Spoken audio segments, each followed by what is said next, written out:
Every empire that has ever fallen began the exact same way every empire that ever rose began, with ambition, with a person who looked at the world and decided it was not big enough for their vision. But here is the part nobody tells you. The same hunger that builds a throne is the same hunger that digs the grave beneath it. 500 years ago, a disgraced political advisor sat alone in a farmhouse outside Florence, stripped of his title, tortured by the very government he once served, and instead of writing a book about revenge, he wrote a book about truth. A truth so uncomfortable that kings banned it, popes condemned it, and yet every ruler who ever lasted secretly kept a copy under their pillow. His name was Niccolò Machiavelli, and the warning he left behind is not just for kings and generals. It is for you, the entrepreneur building a company from nothing, the creator trying to grow an audience, the professional climbing toward power in an office you don't yet control. Because before you lay one more brick of your empire, you need to understand the single mistake that has destroyed more builders than any enemy ever could. Stay until the end, because the final warning in this video is the one most people discover only after it is too late to fix. Welcome back to The Hidden Mind, the channel where we dig beneath the surface of history's most feared and most misunderstood minds to find the psychology that still shapes power today. If this is your first time here, consider hitting that subscribe button right now, because every week we bring you the hidden strategies of philosophers, conquerors, and thinkers whose ideas quietly run the modern world, whether we admit it or not. Before we go further, if you find value in what we do here, please take a moment to like this video, drop a comment below telling us where you are watching from and what empire you are trying to build in your own life, and share this video with someone who is chasing ambition without a map.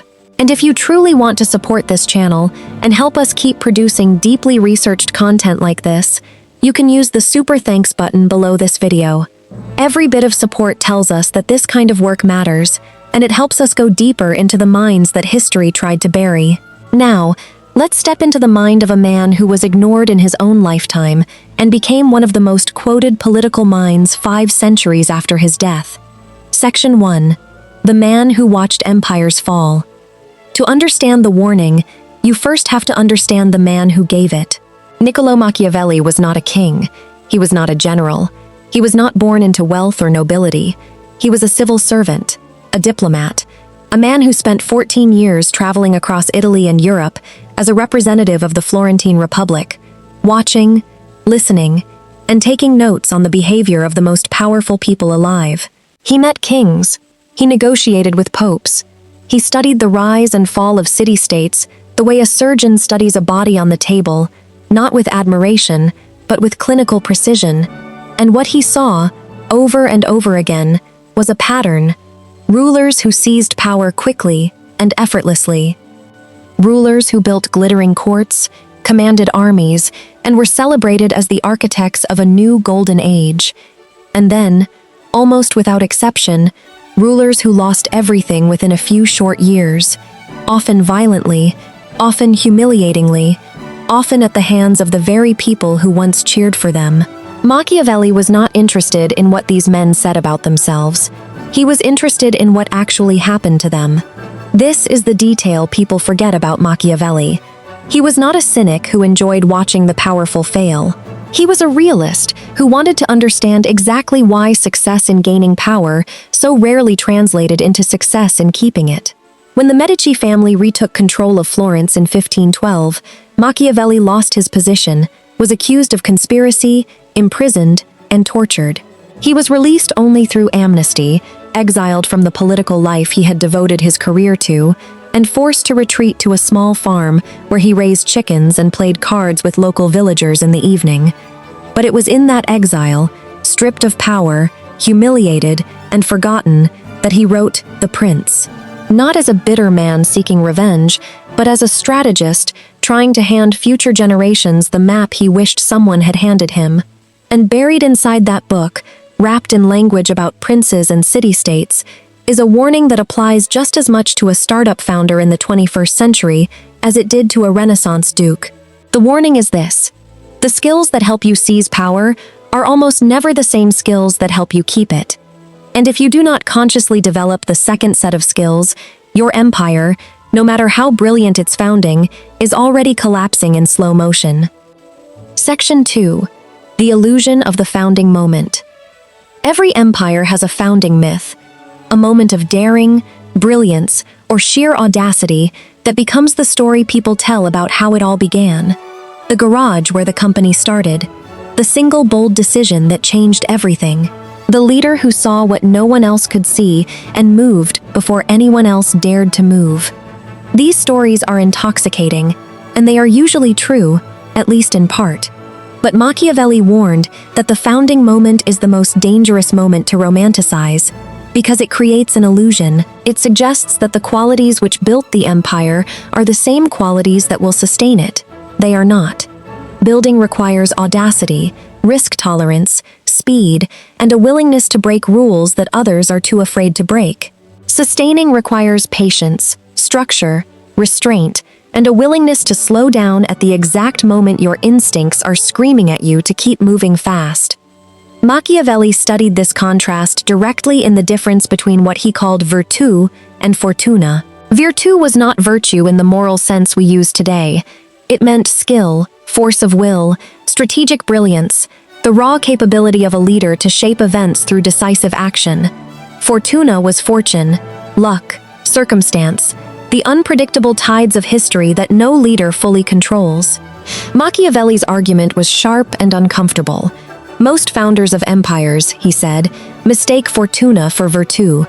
They believe that because they succeeded once, their judgment is infallible, their instincts are unbeatable, and the rules that apply to ordinary people simply do not apply to them anymore. This is the exact psychological trap that has destroyed emperors, kings, and modern business titans alike. The moment you begin to believe your success was purely the product of your own genius, you stop scanning the horizon for the threats that fortune will inevitably send your way. Because fortune, according to Machiavelli, is like a violent river. It floods the plains, destroys the trees, and moves the earth wherever it pleases, but only in the places where no one has built dams and channels in advance. The leaders who survive fortune's floods are not the ones with the most talent. They are the ones humble enough to prepare for the river even while the sun is shining and the harvest looks endless. This is the first crack in every empire that later collapses.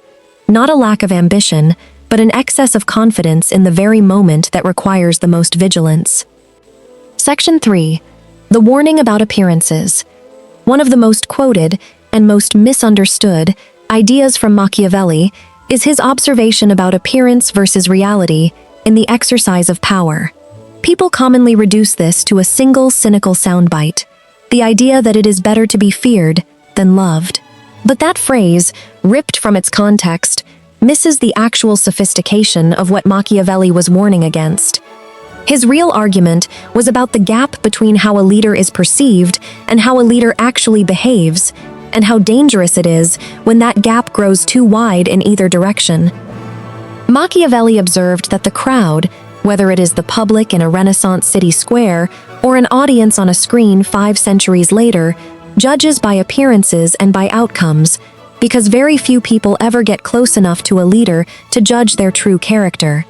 This means that image management is not vanity, it is survival. But here is the warning within the warning. Machiavelli cautioned against believing your own image. He noted that rulers who spent all of their energy managing their reputation while neglecting the substance behind it eventually faced a moment of crisis where the appearance shattered and there was nothing solid underneath to hold the structure together. Empires built entirely on perception are the most fragile empires of all, because perception can turn in a single afternoon, a single scandal, a single failed promise. He pointed specifically to leaders who relied on the appearance of generosity, giving away resources lavishly to be seen as beloved, only to find that the treasury was empty when a real crisis arrived and they had no capital left to defend what they built. Compare that to leaders who accepted being seen as careful, even stingy, in good times, because they understood that reputation is a currency you spend strategically, not one you drain carelessly trying to be liked by everyone. This is the trap so many modern empire builders fall into.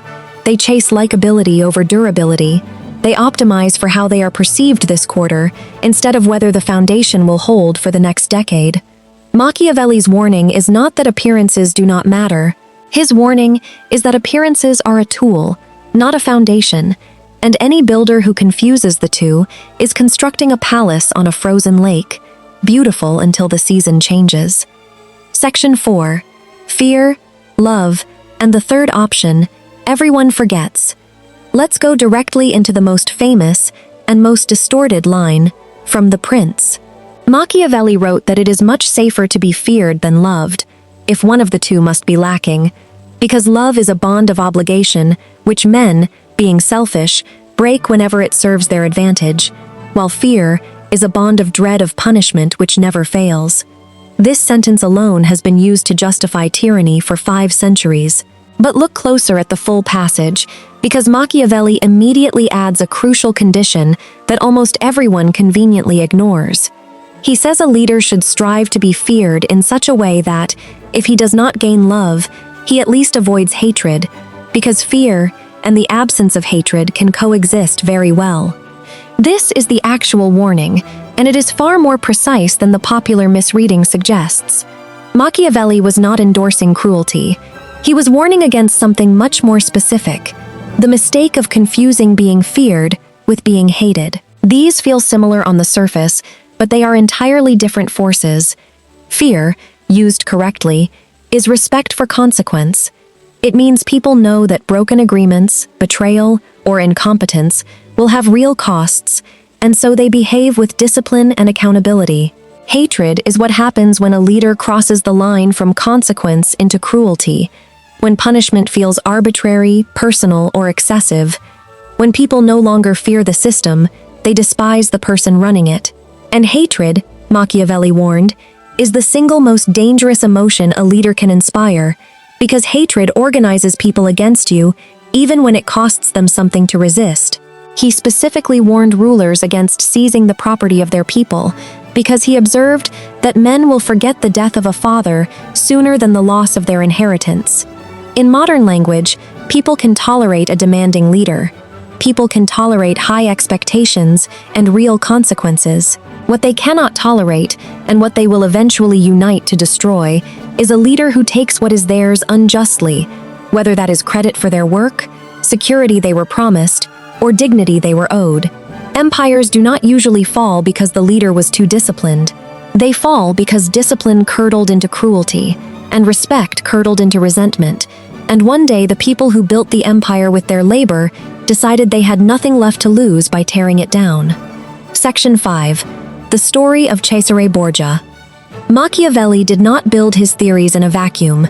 He built them by watching real people make real decisions, and the figure who appears most vividly throughout The Prince is Cesare Borgia, the son of Pope Alexander VI, a young, ruthless, and extraordinarily capable military leader who carved out a personal territory across central Italy in a matter of years.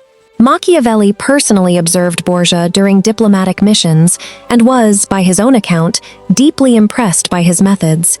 Borgia understood something crucial about newly conquered territory: that goodwill alone cannot control a population accustomed to lawlessness and internal conflict. When Borgia took control of the Romagna region, it was in chaos, ruled by petty lords who abused the population and could not maintain order.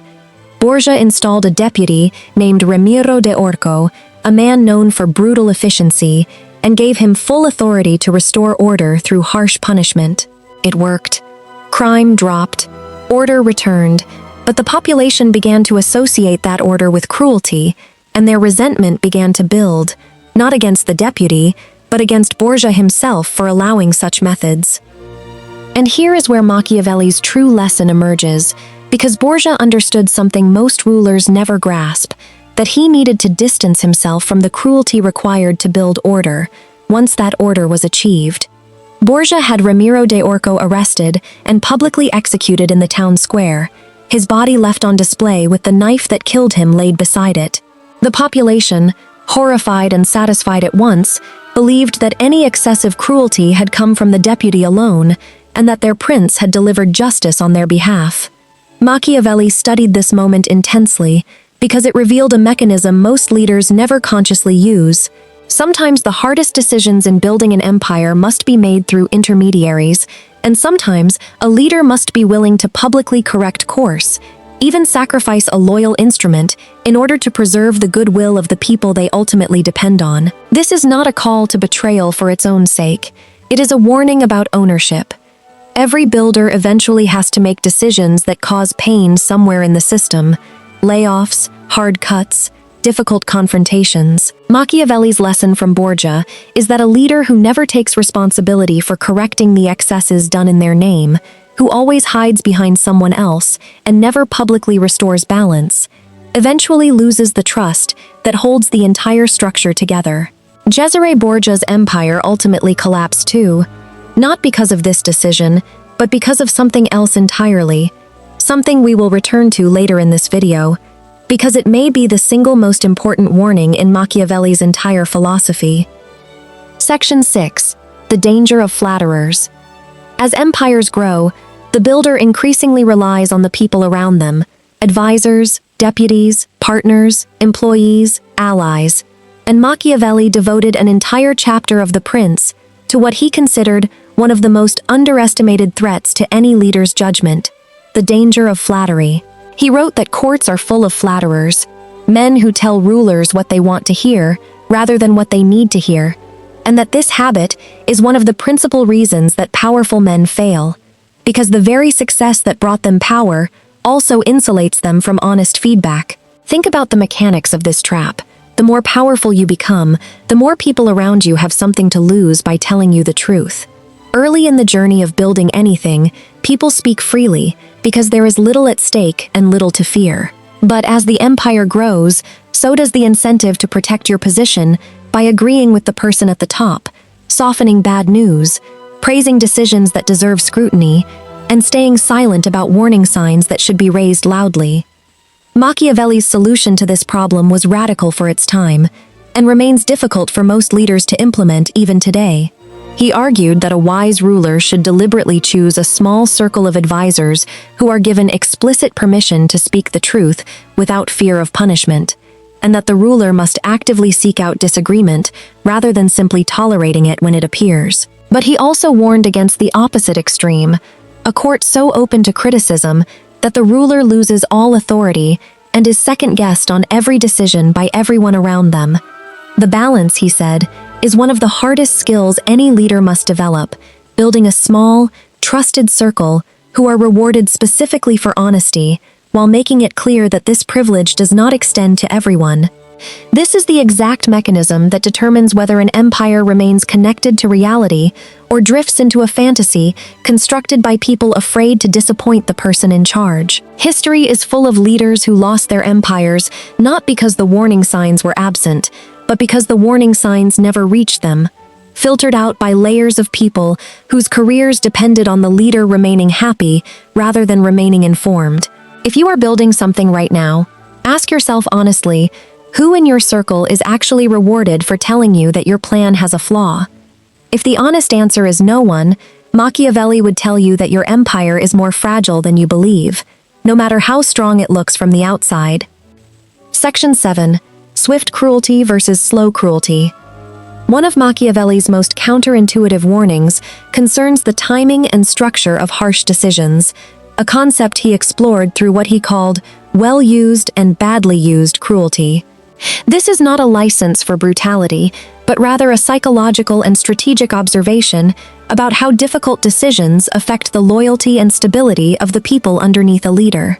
Machiavelli observed that cruelty, when it is necessary at all, should be committed swiftly, decisively, and completely, so that the pain is felt intensely but briefly, allowing the population or organization to move past it and begin rebuilding trust. Badly used cruelty, by contrast, is drawn out, applied inconsistently, and repeated over time, so that instead of a single sharp wound that eventually heals, the people beneath the leader experience a constant, low-grade fear that never fully resolves. Translate this into the modern language of building any kind of organization, business, team, or platform. Necessary difficult decisions, restructuring, firing someone who is actively harming the culture, Cutting a project that is draining resources should be made decisively and completely, not dragged out over months of uncertainty that leaves everyone anxious and unproductive. Leaders who delay hard decisions, who let problems fester because they are avoiding discomfort, do not spare anyone pain. They simply spread the same amount of pain across a much longer period, and in doing so, they poison the trust of everyone who has to live through that uncertainty. Machiavelli's insight here is deeply psychological. Human beings can tolerate a sharp, clearly bounded difficulty far better than they can tolerate an ambiguous, ongoing threat with no visible endpoint. An empire led by someone who makes hard calls decisively earns a strange kind of respect, even from those directly affected, because there is clarity. An empire led by someone who lets problems linger, who punishes inconsistently, who threatens consequences without ever fully following through, breeds a much deeper and more corrosive anxiety throughout the entire structure. This is why Machiavelli warned that indecision disguised as kindness is often more destructive than a difficult decision made quickly and cleanly. The warning is not to become harsh. The warning is to stop mistaking delay for mercy, because delay is very rarely mercy. It is usually fear wearing mercy's clothing. Section 8. The Fall of Rome and the Lesson of Overextension. Machiavelli did not only study his contemporaries, he studied the ancient world obsessively, and Rome occupied a special place in his thinking, both as the greatest example of successful empire building in history, and eventually as a case study in exactly how empires unravel. Rome did not fall in a single afternoon, and it did not fall to a single enemy. It fell gradually, over generations, through a series of interconnected failures that Machiavelli traced with forensic precision. He noted that Rome's early success came from a system that balanced expansion with integration, conquering new territory while simultaneously building infrastructure, law, and shared identity that turned conquered peoples into invested citizens rather than resentful subjects. This balance between aggressive growth and careful consolidation was, in Machiavelli's view, the actual secret of Rome's centuries-long dominance, not the strength of its legions alone. But as Rome's territory grew far beyond what its original systems of governance and communication could manage, the balance broke. Expansion continued to be rewarded. Generals continued to be celebrated for conquering new provinces, but the harder, less glamorous work of integrating and governing those provinces fell behind. Corruption crept into administration because oversight could not keep pace with the empire's size.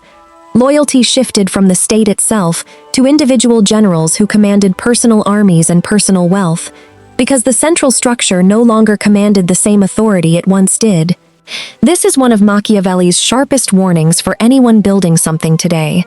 Growth that outpaces your ability to govern what you have already built is not strength, it is a debt you are accumulating, and eventually that debt comes due.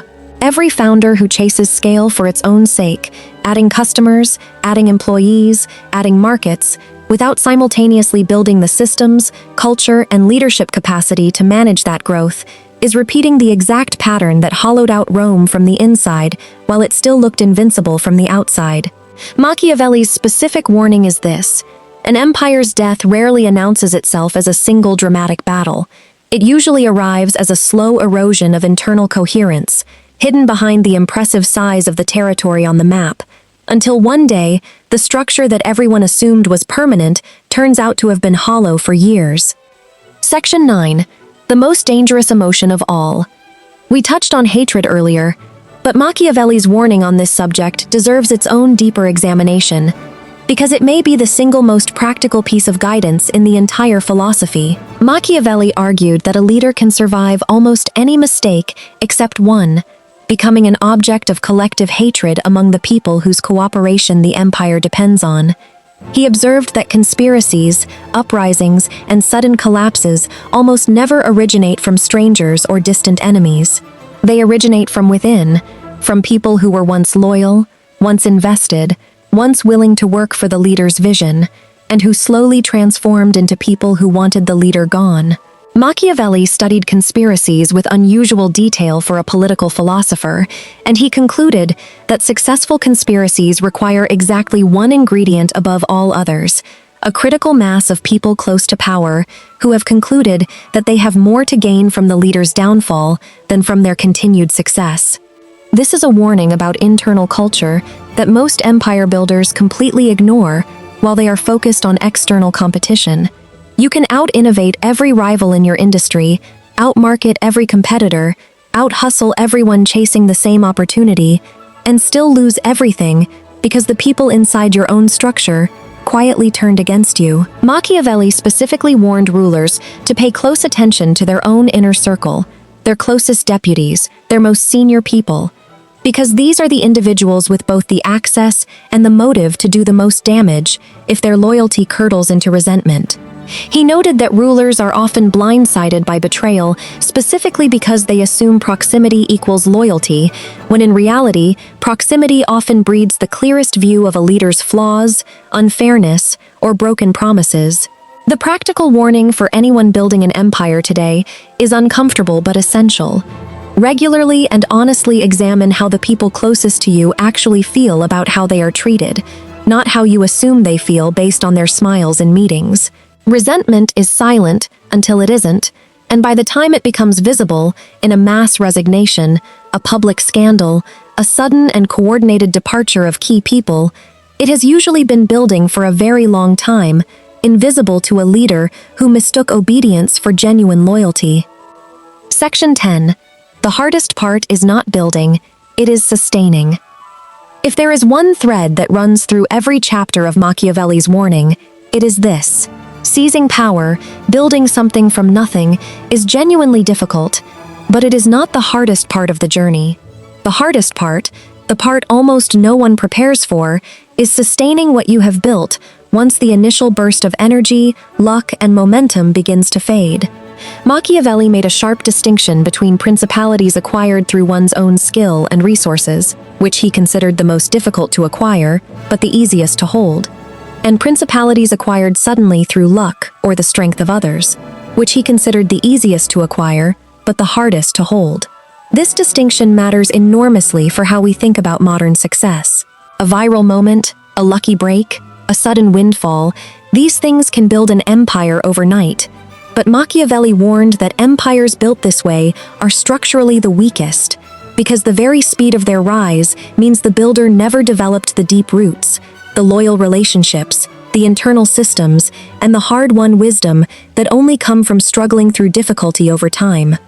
This is why so many overnight successes collapse just as suddenly as they rose. The foundation was never actually built, only the appearance of a foundation, propped up by circumstances that were never within the builder's control to begin with. Machiavelli's advice for these situations was demanding but clear. If your rise has been fast, you must work with unusual urgency to build the substance that your success has not naturally required of you yet. The systems, the loyal relationships, the reserves, the wisdom, because fortune that gave quickly can take away just as quickly, and it rarely announces its departure in advance. Compare this to empires built slowly, through skill, through repeated hardship, through the long accumulation of relationships and resources, earned rather than granted. These empires are harder to build, exactly as Machiavelli said, but once built, they possess a durability that fast empires simply cannot match, because every piece of the structure was tested under real pressure before it became load-bearing. The warning here is not to avoid speed or luck when it comes your way. The warning is to never mistake speed for solidity, and to treat every lucky break as a loan from fortune that must eventually be repaid with the hard, unglamorous work of building real foundations underneath it. Section 11. The Prince versus the Republic. Here is a detail about Machiavelli that surprises most people who only know him through the popular caricature of cold, ruthless pragmatism. Machiavelli did not actually believe that the rule of a single powerful prince was the ideal form of government. In his other major work, The Discourses on Livy, he expressed clear admiration for republics, systems of shared governance, checks on power, and collective decision-making, arguing that republics, though slower and messier, tend to be far more durable over long periods of time than the rule of a single individual, no matter how brilliant that individual might be. This context transforms how we should read The Prince. It was not a celebration of one-man rule, it was closer to an emergency manual, written for the specific and often brutal reality of a fractured, dangerous political landscape, where a single strong hand was sometimes the only realistic path to stability in the short term. But even within that emergency manual, Machiavelli embedded a long-term warning that applies directly to anyone building an empire around a single central figure, whether that figure is a founder, a visionary leader, or a singular creative voice. He warned that principalities which depend entirely on the virtue and presence of one individual are extraordinarily fragile the moment that individual is removed, through death, through failure, through simple exhaustion, because the entire structure of loyalty, decision-making, and vision was concentrated in a single point of failure. Republics, by contrast, distribute power and decision-making across multiple people and institutions, which makes them slower to act and harder to build consensus within, but far more resilient when any single individual falters, because the system does not depend on one person's continued brilliance. This is one of the most important practical warnings for modern empire builders. If everything you are building depends entirely on you, your energy, your judgment, your relationships, your presence in every important decision, you have not actually built an empire, you have built an extension of yourself that will not survive your absence. The true test of whether you are building something lasting is whether it could survive a year without you at the center of every decision. If the honest answer is no, Machiavelli would tell you that you are not yet building an empire, you are simply postponing the moment when its fragility becomes visible to everyone, including you. Section 12. Machiavelli, in the modern empire. It would be easy to treat everything we have discussed as ancient history, interesting, but disconnected from the reality of building something in the modern world of businesses, platforms, and careers. But look closely at the empires being built and lost around us today, and Machiavelli's warnings translate with almost eerie precision. Consider the founder who scales a company at breakneck speed, celebrated on magazine covers and stages, mistaking the momentum of fortune for the certainty of their own genius, only to watch the entire structure collapse the moment market conditions shift and no internal systems exist to absorb the shock, because everything was built for growth and nothing was built for resilience. Consider the leader who surrounds themselves with people too afraid to deliver bad news, who builds a culture where agreement is rewarded and dissent is quietly punished, until the leader is the last person in the organization to realize that the product, the strategy, or the culture has already started to fail. Consider the creator or public figure who builds an audience through a carefully managed image, without ever building the substance behind that image, only to watch trust evaporate the moment the gap between appearance and reality becomes visible to the very audience that image was designed to win over. Consider the executive who climbs an organization through genuine skill and hard decisions, but who never learns the difference between necessary firmness and corrosive cruelty, and who wakes up one day to discover that the people beneath them have quietly organized against them, not out of malice, but out of accumulated resentment that was never acknowledged or addressed. Every single one of these modern stories is simply Machiavelli's 500-year-old warnings playing out with different costumes and different technology. The tools have changed beyond anything Machiavelli could have imagined, but the psychology of power, ambition, loyalty, fear, and collapse has remained remarkably consistent, because these patterns are rooted not in the specific structures of Renaissance Italy, but in something deeper, the basic architecture of human motivation and human relationships under pressure. This is why The Prince has never gone out of print in 500 years, and why business schools, political strategists, and psychologists continue to study it. Machiavelli was not writing a manual for cruelty. He was writing a diagnostic manual for the specific failure points that destroy ambitious builders, and those failure points have not changed, even if everything else about the world has. Section 13. The final warning. What happened to Cesare Borgia? We promise to return to Cesare Borgia, the ruthless, capable young leader who carved an empire out of central Italy with such skill that Machiavelli held him up as a model of effective princely behavior throughout much of The Prince. So how did his story actually end?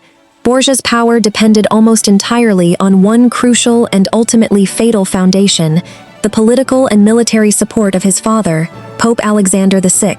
When Alexander died suddenly in 1503, Borgia was himself gravely ill at the exact same moment, unable to act decisively during the critical window when a new pope was being selected.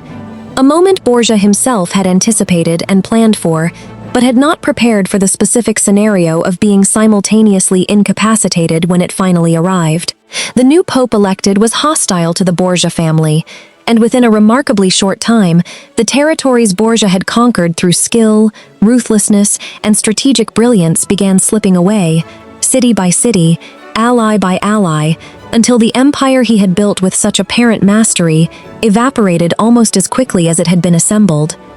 Machiavelli, who had personally witnessed and admired Borgia's methods, used this collapse not to discredit his own praise, but to sharpen the warning even further. He wrote that Borgia had done everything within human power correctly, and that his downfall came not from a failure of skill, but from an extraordinary and unpredictable stroke of bad fortune: the near simultaneous death of his father, and his own illness at the single most vulnerable moment possible. And this is Machiavelli's final and most sobering warning of all. No matter how brilliant your strategy, no matter how carefully you manage appearances, fear, loyalty, and growth, fortune retains the power to strike at the worst possible moment, and a portion of every empire's fate always remains outside the builder's control. Machiavelli's response to this reality was not despair, but a specific and actionable principle. He believed that while fortune controls perhaps half of human affairs, the other half remains within our power to prepare for, and that the wise builder spends their entire journey constructing dams and channels for the flood that fortune will eventually send, even during the sunniest seasons when no flood seems remotely possible. Borgia's failure was not a failure of virtue. It was a failure to build redundancy into a structure that depended too completely on a single point of support. The empire had virtue at its center, but no backup plan surrounding it, and when fortune struck that single point, there was nothing left standing behind it. Section 14. What Machiavelli would tell you today. If Machiavelli were sitting across from you right now, watching you build whatever empire you are working toward, whether that is a business, a career, a creative platform, or simply a life you are trying to construct with intention and ambition, he would not tell you to abandon ambition. He admired ambition.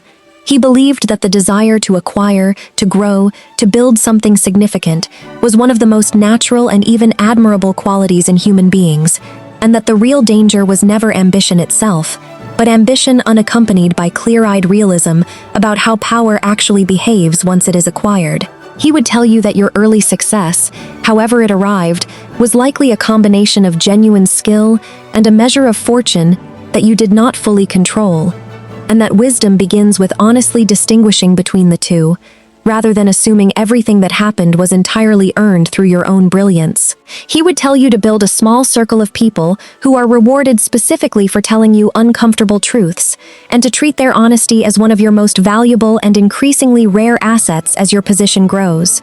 He would tell you to make hard decisions decisively, rather than dragging them out in a way that spreads anxiety across everyone who depends on you. He would tell you to watch closely for the difference between the healthy respect that comes from consistent, fair consequences and the corrosive hatred that comes from decisions that feel arbitrary, personal, or unjust.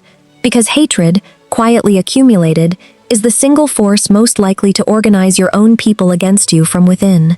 He would tell you that appearances matter enormously, but that they are a tool to be used strategically, never a substitute for the substance that must exist underneath them, because the gap between image and reality always closes eventually, usually at the worst possible moment.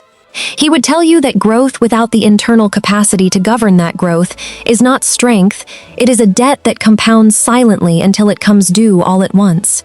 And most importantly, he would tell you that no empire, no matter how carefully built, is ever fully insulated from fortune, and that the wisest builders are not the ones who believe they have eliminated risk, but the ones who have spent every calm season preparing quietly for the storm they know, with historical certainty, is eventually coming. This is not a pessimistic philosophy. It is, in its own unusual way, one of the most practical and even hopeful frameworks ever written about power, because it insists that collapse is never inevitable, only the natural consequence of specific, identifiable, and preventable mistakes. Section 15. Building something that outlasts you. Let's bring this all the way back to where we started. Every empire begins with a founding myth, a moment of audacity that becomes the story everyone remembers. But Machiavelli's entire body of work is, in the end, a warning against mistaking that founding moment for the whole story. The builders who are remembered, the empires that actually last, are not the ones who simply seized their moment brilliantly. They are the ones who understood that seizing power and sustaining power require entirely different skill sets, and who consciously developed both, rather than assuming that the talent which got them to the top would automatically keep them there. They are the ones who built structures capable of surviving their own absence, who cultivated honesty in their inner circle even when it was uncomfortable, who distinguished carefully between necessary firmness and corrosive cruelty, who managed their reputation without ever neglecting the substance underneath it, and who spent their calmest, most successful seasons quietly preparing for the fortune that history guarantees will eventually turn. This is the warning Machiavelli left behind.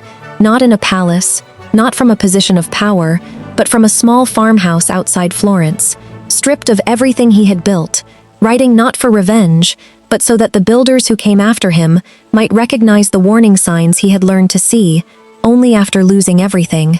Whatever empire you are building right now, whatever ambition is pulling you forward, carry this warning with you, not as a reason to hesitate, but as a map through the exact terrain that has swallowed brilliant builders throughout history. Ambition built your empire. Wisdom is the only thing that will let you keep it. And that is the warning Machiavelli left behind for anyone bold enough to build something in this world. If this video gave you a new way of thinking about power, ambition, and the empire you are working to build, whether that empire is a business, a career, or simply the life you are trying to shape with intention, then it did exactly what we set out to do here on The Hidden Mind. Before you go, please take a moment to like this video. It genuinely helps this channel reach more people who need to hear these ideas. Drop a comment below and tell us which warning in this video hit you the hardest. We read every single one, and it shapes the videos we make next. Share this video with someone in your life who is building something right now, a founder, a leader, a creator, anyone chasing ambition who could use this map before they need it. And if you have not already, subscribe to The Hidden Mind, so you never miss the next deep dive into the minds that quietly shape the world of power, psychology, and influence. If you want to go a step further and directly support the research and work that goes into every one of these videos, you can use the Super Thanks button below. Every contribution helps us dig deeper into the thinker's history, tried to bury, and bring their lessons back into the light. Until next time, keep building, but never stop watching the horizon, because the same ambition that raises an empire is exactly what fortune is always watching for. This has been The Hidden Mind. We will see you in the next one.